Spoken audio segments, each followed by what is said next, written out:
மனைவி ஊருக்கு போயிருந்த போது ஒருவர் எழுதிய கவிதை. வருடத்திற்கு ஒரு முறை 2 வாரம் தாய் வீடு போகிறாய். நீயும் பிள்ளைகளும் இல்லாமல் பொலிவிழந்து களையிழந்து காணப்படுகிறது வீடு. காபி போட அடுப்பில் பால் வைத்தால் பாதி பொங்கி வழிந்து விடுகிறது.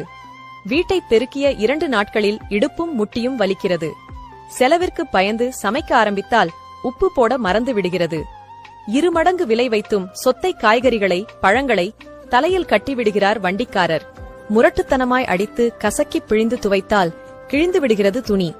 தண்ணீர் மோட்டார் டிவி போட்டால் அணைக்காமல் தூங்கி விடுகிறேன். கதவை பூட்டாமலேயே சமையலறை எரிவாயுவை அணைக்காமலேயே வெளியில் கிளம்பி விடுகிறேன். தயிருக்கும் இட்லி மாவிற்கும் வேறுபாடு தெரியவில்லை. இப்படியாக தனிமையில் தவித்துப் போனாலும் நீ வந்தவுடன் கூசாமல் பொய் சொல்கிறேன். இன்னும் 1 வாரம் இருந்துவிட்டு வரலாமே, நான் ஜாலியாக இருக்கிறேன் என்று. அனைத்து குடும்பத் தலைவிகளுக்கும் சமர்ப்பணம்.